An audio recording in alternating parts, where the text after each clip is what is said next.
To this day. To this day. To this day. To this day. To this day.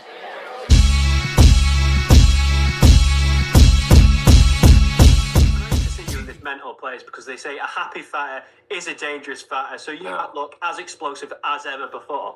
A couple of fighters I want to look at for the future that I think would be great for you. Obviously, there's Jarrell Miller, who you've got this rivalry with, and Francis Ngannou, obviously, possibly the two biggest punchers in world history setting foot in the ring together. Well, with Jarrell, I don't like him at all. You know what I mean? I don't like him. I ain't gonna say too many things, but you know, this dude, he's always been a hater of me. Ever since I've started, you know, coming up and building a name in the rankings, he's always had a hard on for me, but I don't swing that way. I don't know if he got the momentum. I don't know if he got the memo. And it's always been something about me that you know, he always wanted. He's just always been a jealous guy of me for some reason. I have no idea.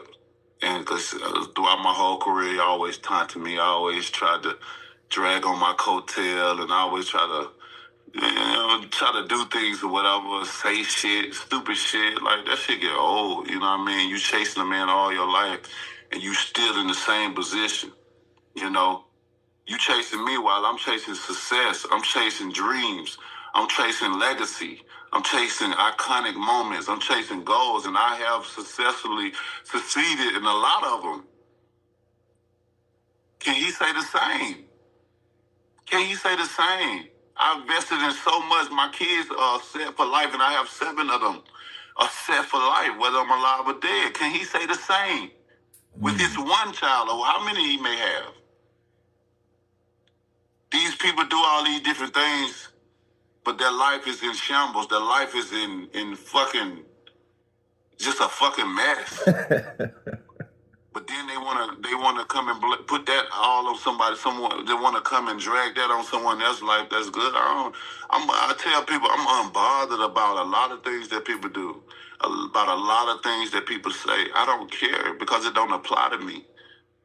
What can hurt me is the things that apply to me, and a lot of things that have been said about me or against me don't apply to me. I don't give a fuck about what nobody talk about, because they haven't done what I've done. You go knock out the millions people I've knocked them out. You go see the people I've seen, the places I've seen. Go get you a state-funded statue like me. When we all die, that'll still be up there unless it's some type of disaster that happens or something knocks it down. But other than that, my life lives on forever. My legacy lives on forever. Those are the words of Deontay the Bronze Bomber Wilder as he responds and mentions Jarrell Miller, because, of course, shout out to the Bloody Elbow for the interview, and he asked about Jarrell Miller. That's why Deontay Wilder counterpunched the way he did, so let me counterpunch. He said, I don't like Jarrell Miller at all. I believe that. I don't think he likes Jarrell Miller. I know Jarrell Miller doesn't like him. He states that, hey, it's like some kind of, I don't know, he's always had some kind of jealousy. He's had a hard on for me. I don't swing that way. You know what I mean? That was a good one. You know, he went to that realm, you know, to that ballpark. But nonetheless, you know, he said, you know, it's always like he had always some stupid shit to say, and he's always like dragging coattails. And I kind of see where he made sense with the dragging of the coattails. Because as you guys can remember, in the days of reckoning, Jarrell Miller, you know, was like, he used Deontay to get at AJ. You know what I mean? But he did say, I don't like any of those MFers. And,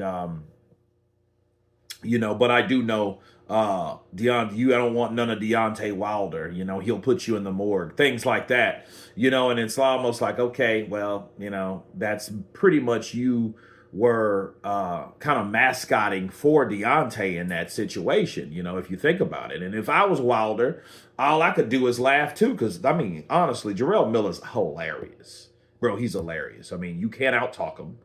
You can't beat him, and it's a lot of things you can't do verbally with him.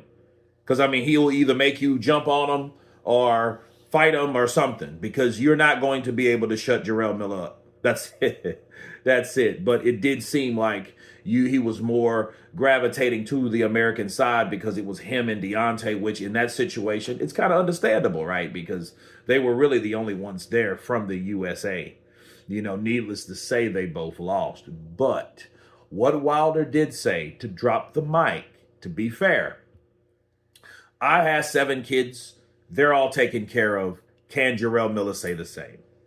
I've done a lot in the sport. I've been a WBC champion. I've had it for 5 years. Can Jarrell Miller say the same? I have a statue. I have a legacy. When we're all dead, I have a statue. Can Jarrell Miller say the same? You know, and, you know, those were points that, you know, you got to agree with Deontay. You got to call it a buck. Deontay Wilder's career has been more successful than Jarrell Miller's. I mean, he's just done more. He's the former WBC heavyweight champ. You know, Jarrell Miller is maybe about 3 years younger than him, you know, but he's no spring chicken as well. Him, Michael Hunter, Andy Ruiz, Anthony Joshua, a lot of those guys, they're not spring chickens. And in the next couple of years, they'll be out.